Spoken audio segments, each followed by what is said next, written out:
मलकागंज गांव में सोनम अपनी मां विमला के साथ रहती थी। सोनम के पिता की मौत ज्यादा शराब पीने के कारण कुछ साल पहले हो गई थी। अपने पति के जाने के बाद विमला ही अपनी बेटी सोनम का ध्यान रखती थी। वो अपने खेत में थोड़ी बहुत सब्जियां उगाकर उन्हें ठेले में ले जाकर गली गली बेचा करती थी, जिससे उनके घर का गुजारा चलता था। आइए आइए, हरी सब्जियां ले जाइए, दूर भगाए सभी बीमारी, ऐसी है ये सब्जियां हमारी। अरे वाह, तुम्हारी सब्जियां तो बहुत ही हरी भरी और ताजा है भाई। अच्छा, ये पालक कैसे दिया? जी, सभी सब्जियां सिर्फ 30 रुपए किलो है, आपको जो चाहिए ले जाइए। अच्छा, तो ये पालक 1 किलो और कद्दू आधा किलो, और हाँ, ये कटहल भी 1 किलो कर दो। जी भाई साहब, अभी बांध देती हूँ। विमला अपनी बेटी सोनम को सरकारी स्कूल में पढ़ने डाल देती है और खुद सारा दिन धूप में गली गली जाकर सब्जियां बेचती, जिससे वो घर खर्च चलाती। साथ ही सोनम की पढ़ाई और कुछ पैसे सोनम की शादी के लिए भी निकाल कर रख लेती। आ गई माँ, चलो आप हाथ मुंह धो लो, मैं तुम्हारे लिए खाना रख देती हूँ। ठीक है बिटिया, तूने खा लिया क्या? नहीं माँ, मैं तो तुम्हारे आने की ही राह देख रही थी। मेरी माँ सारा दिन मेहनत करती है, बहुत थक जाती होंगी ना? मेहनत नहीं करूंगी तो अपनी गुड़िया के ब्याह के लिए पैसे कैसे इकट्ठा करूंगी? ऐसे ही कुछ साल बीत जाते हैं और सोनम 12वीं पूरी कर लेती है। एक रोज वो अपनी माँ के साथ गांव के सरपंच की बेटी रोशनी की शादी में जाती है, जहां उसका शादी का लहंगा देखकर सोनम हैरान रह जाती है। वाह रोशनी, तेरा लहंगा तो कितना खूबसूरत है। खूबसूरत तो होगा ही, इतना महंगा जो है, पर तू ऐसे लहंगे के सपने देखना छोड़ दे। तुम गरीबों के बस की नहीं है इतना महंगा ब्राइडल लहंगा खरीदना। तू तो अपनी माँ को बोलकर उनकी साड़ी का ही लहंगा बनवा लियो अपनी शादी के लिए। रोशनी की ये बात सुनकर सोनम बहुत दुखी होती है। परेशान मत हो मेरी बच्ची, तेरी माँ से जितना हो सकेगा वो तेरे लिए जरूर करेगी। उसी शादी में रोशनी की मौसी आशा अपने बेटे के साथ आई हुई होती है। सोनम पर जैसे ही उसकी मौसी की नजर जाती है, वो उसे देखते ही रहती है। गुलाबी रंग के सूट में ये गोरी लड़की बिल्कुल ऐसी लग रही है जैसे कोई कमल का फूल हो। मुझे तो अपने छोटे बेटे रौनक के लिए बड़ी ही पसंद आई। हाँ माँ जी, लड़की तो बहुत सुंदर है। रौनक को भी सोनम पहली नजर में ही भा जाती है। शादी के कुछ दिन बाद आशा अपनी बड़ी बहू और दोनों बेटों के साथ सोनम के घर जाती है और उसकी माँ से उसका हाथ मांगती है। बहन जी, मैं एक गरीब सब्जी वाली हूँ और आपके बड़े घर में रिश्ता जोड़ने की मेरी हैसियत नहीं है। आंटी, रिश्ता हैसियत देखकर नहीं बल्कि दिल देखकर जोड़ा जाता है, और हमें सोनम पहली नजर में ही भा गई। सही कहा बेटा तुमने, और हमें इस शादी से कोई दिक्कत नहीं है। सोनम के लिए बड़े घर से आया रिश्ता देख विमला खुश हो गई। विमला ने अपनी जमा पूंजी निकाली और उसने अपनी बेटी की शादी की तैयारियां शुरू कर दी। सब तैयारियां होने के बाद वो अपनी बेटी को ब्राइडल लहंगा दिलाने के लिए सोनम के साथ शहर गई और सुंदर सा ब्राइडल लहंगा उसके लिए ले आई। मैं जानती हूँ बेटी, तुझे सरपंच जी की बेटी जैसा ब्राइडल लहंगा लेने का मन था, पर तेरी माँ के पास इतने पैसे नहीं कि तुझे इतना महंगा दिला सके। कोई बात नहीं माँ, ये भी मुझे बहुत पसंद है, लेकिन कल क्या होगा ये कोई नहीं जानता। शादी से ठीक एक दिन पहले सोनम का ब्राइडल लहंगा चोरी हो गया और सब लोग बातें बनाने लगे। हाय, कितना बड़ा अपशगुन है, ये तो दुल्हन का लहंगा चोरी हो गया। ये तो बहुत ही बुरा हुआ। बेचारी विमला के पास अब तो इतने पैसे भी नहीं होंगे कि उसे फिर से दिलवा सके। मेरी माँ ने कितने सालों से एक एक पाई इकट्ठी करके मेरे लिए शादी का जोड़ा बनवाया था, लेकिन अब क्या होगा?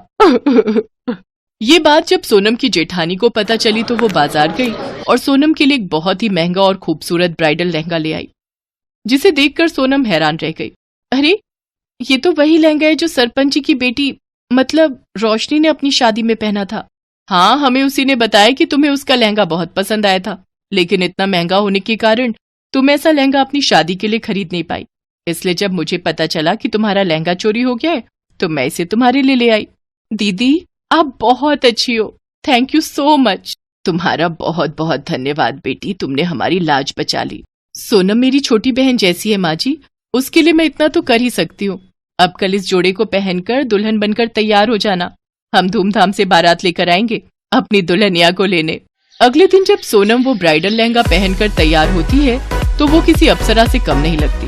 सबकी नजरें उस पर टिक जाती हैं। उसे देख रोशनी भी हैरान रह जाती है। सोनम को उस ब्राइडल लहंगे में देखकर विमला की आंखें भर जाती हैं। फिर धूमधाम से सोनम की शादी रौनक से खुशी खुशी हो जाती है। दिव्या और प्रफुल्ल की शादी को लगभग 1 महीना ही हुआ था।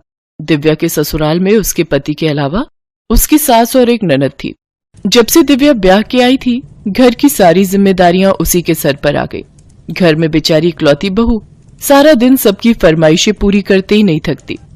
अरे दिव्या, मेरा टॉवल कहाँ है? जल्दी दो, मुझे नहाने जाना है। हाँ हाँ ये लीजिए, सामने ही तो रखा था।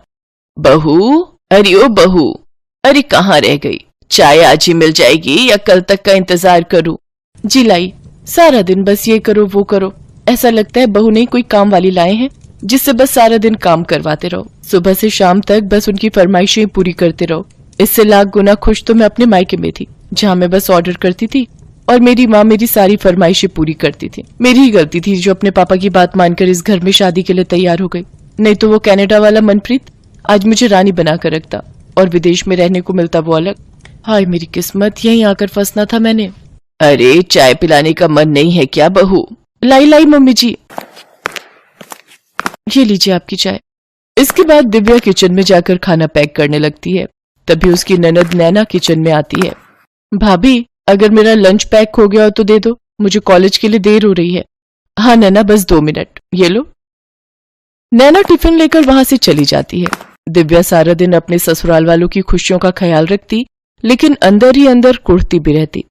एक ये महारानी, पता नहीं कब इसकी शादी होगी और कब ये अपने ससुराल जाएगी। माँ ने कहा था बेटी बस कुछ दिन झेल ले, इसके बाद तो ब्याह कर चली जाएगी, लेकिन पता नहीं कब इसकी शादी होगी और कब ये यहाँ से जाएगी। ऐसे ही कुछ दिन बीत जाते हैं। अब नैना अपनी ग्रेजुएशन पूरी कर लेती है और उसके घर वाले उसकी शादी के लिए लड़का देखना शुरू कर देते हैं। एक रोज संडे वाले दिन नैना अपने चेहरे पर ब्लीच लगाकर बाहर आती है। तभी उसकी माँ कमला उससे कहती है, वाह मेरी रानी बिटिया, अपना कितना ध्यान रखती है, बस अपने चेहरे को ऐसे ही चमकाती रह, फिर देख तेरी माँ तेरे लिए क्या राजकुमार ढूंढ कर लाएगी। राजकुमार? आगे चलकर इसने भी मेरी तरह काम वाली ही बनना है। वैसे आशा बहन ने अपनी नैना के लिए एक बढ़िया रिश्ता बताया है, परसों लड़के वाले इसे देखने आ रहे हैं। क्या सच में माँ? मेरी छोटी सी बहन कब इतनी बड़ी हो गई, पता ही नहीं चला। लड़के वाले? अरे वाह, ये तो बहुत अच्छी बात है, अब नैना की शादी हो जाएगी। चलो अच्छा है, कम से कम इससे जान तो छूटेगी और मेरा काम तो कम होगा। कुछ देर बाद नैना अपना चेहरा धोकर आती है तो उसके चेहरे पर लाल रंग के बड़े बड़े धब्बे उभर आते हैं। वो जोर से चिल्लाते हुए बाथरूम से बाहर आती है। ओ नो, ये मेरा चेहरा, ये मेरे चेहरे को क्या हो गया? सत्यानाश, परसों तुझे देखने लड़के वाले आ रहे हैं और तू है कि अपना पूरा चेहरा जलाकर बैठ गई। अरे लड़के वाले तुझे ऐसे देखेंगे तो झट से ना कर देंगे। ओ गॉड, अब क्या करें? आप टेंशन मत लीजिए, ये जरूर इसे ब्लीच से एलर्जी हुई होगी। मैं अभी इसके चेहरे पर मुल्तानी मिट्टी लगा देती हूँ, साथ ही बर्फ से सिकाई कर देती हूँ, कल तक ठीक हो जाएगा। इसके बाद दिव्या मुल्तानी मिट्टी का पैक बनाकर नैना के चेहरे पर लगा देती है। इसके बाद वो अपने कमरे में जाकर अपनी माँ को फोन करती है और कहती है, ओफो माँ, ये अच्छी बहू बनने का ड्रामा ना अब मुझसे और नहीं होता। और तुमने तो कहा था कि तेरी ननद शादी करके चली जाएगी तो फिर इस घर पर तेरा ही राज होगा, पर अब तो शादी को 4 महीने होने को आ गए, लेकिन ये तो अभी तक इसी घर में पड़ी है। और तो और अपना सारा मेकअप तक मैंने इसे देकर रखा है ताकि ये सुंदर दिखे और इसकी शादी हो। हाय मेरी नाजुक बच्ची को वहां जाकर कितना काम करना पड़ रहा है। तू चिंता मत कर, तेरी ननद की शादी हो जाएगी तो फिर तो तेरा ही तेरा राज है उस घर पर। अच्छा माँ, अब मैं फोन रखती हूँ और जरा देख कर आती हूँ उस महारानी का चेहरा ठीक हुआ भी या नहीं। दिव्या जाकर देखती है तो नैना का चेहरा पूरी तरह ठीक हो चुका होता है। थैंक यू भाभी, आपके हाथों में तो जादू है जादू। हाँ हाँ मेरी प्यारी ननद, अब तुम देखना मैं तुम्हें परसों कैसे तैयार करती हूँ। जब लड़के वाले आएंगे तो वो सब तुम्हें देखते ही रह जाएंगे। और आखिर वो दिन भी आ जाता है जिस दिन लड़के वाले नैना को देखने आते हैं। उस दिन दिव्या सुबह तड़के उठकर ही घर की साफ सफाई में लग जाती है। रामू, जल्दी से सभी पर्दे, बेडशीट और सोफा कवर, टेबल कवर बदल दो। और हाँ, इसके बाद सभी खिड़कियां दरवाजे अच्छे से साफ कर दीजिए और घर में एक भी जाला नहीं दिखना चाहिए। उसकी आवाज सुनकर सभी घर वाले भी उठ जाते। दिव्या, तुम इतनी सुबह सुबह क्यों उठ गई और ये कारखाने से रामू को क्यों बुला लिया? देखिए जी, आज मेरी इकलौती ननद को लड़के वाले देखने आ रहे, तो उनकी खातिरदारी में कोई कमी ना रह जाए, इसलिए रामू को भी अपनी हेल्प के लिए बुला लिया। और आज रामू किचन में भी मेरी मदद करेगा तो आज सारा दिन वो यहीं रहेगा। सचमुच बड़े ही भाग्यशाली हैं हम बहू, जो तुम इस घर में आई। सच में भाभी, भाभी हो तो आपके जैसी। अरे नैना, तुम क्यों इतनी जल्दी उठ गई? तुम अपनी नींद पूरी लो, तभी तो फ्रेश रहोगी और तभी तो चेहरे पर रौनक आएगी। सारा काम मैं खुद देख लूंगी। सारा काम निपटाकर दिव्या नैना को अपनी अच्छी सी साड़ी पहनाकर और उसका मेकअप करके तैयार कर देती है। साथ ही उसे अच्छे से सब समझा देती है कि किस सवाल का क्या जवाब देना है। दिन के समय लड़के वाले आ जाते हैं। दिव्या उनके सामने खाना परोसते हुए कहती है, ये लीजिए, ये सब नैना दीदी ने अपने हाथों से बनाए हैं। बहुत ही टैलेंटेड है ये। सुबह 5 बजे से उठकर तैयारियों में लगी हुई थी। खाना तो क्या लाजवाब बनाती है। अब सचमुच खाना तो बहुत ही अच्छा बना है भाई। अच्छा नैना, अपने बारे में कुछ बताइए, आपको क्या पसंद है और क्या नहीं? इसके बाद नैना वही बोलती है जो दिव्या ने उसे कहा होता है। जी, जो मेरे मायके वालों को पसंद है वो हर चीज मुझे पसंद है, और शादी के बाद मेरे ससुराल वालों को जो पसंद होगा वही मेरी पसंद होगी। सचमुच क्या संस्कार हैं भाई। इसके बाद लड़के वाले रिश्ता पक्का करके चले जाते हैं। दिव्या अपने कमरे में जाकर अपनी माँ को फोन मिलाती है। मम्मी, फाइनली रिश्ता पक्का हो गया। हाश, सचमुच बड़ी संतुष्टि मिली आज। इसके बाद दिव्या अपने पंडित को पैसे देकर इसी महीने में मुहूर्त निकालने को कहती है। पंडित बिल्कुल वैसे ही करता है। इसके बाद तो दिव्या की खुशी का ठिकाना नहीं रहता और वो खुशी खुशी सारी जिम्मेदारी अपने ऊपर ले लेती है। नैना के लिए शॉपिंग से लेकर उसके पार्लर तक, मेहंदी वाले से लेकर डीजे वाले तक सबका इंतजाम वो कर लेती है। दिव्या उस दिन बहुत खुश थी। वो हर जगह अपनी ननद के साथ थी। अगली सुबह नैना की विदाई हो जाती है। नैना की शादी के 2 दिन बाद दिव्या काफी उदास अपने कमरे में बैठी थी। तब उसका पति प्रफुल्ल उससे कहता है, क्या हुआ दिव्या, तुम इतनी उदास क्यों हो? प्रफुल्ल, मैं हमेशा सोचती थी कि नैना जल्दी से ब्याह कर अपने ससुराल चली जाए, लेकिन अब जब वो चली गई तो उसके बिना ये घर कितना खाली हो गया। ऐसा लग रहा है मानो मुझसे मेरी बहन बिछड़ गई हो। इसके बाद प्रफुल्ल हंसते हुए उसे गले लगा लेता है। वो कहते हैं ना कि किसी की अहमियत उसके जाने के बाद ही पता चलती है।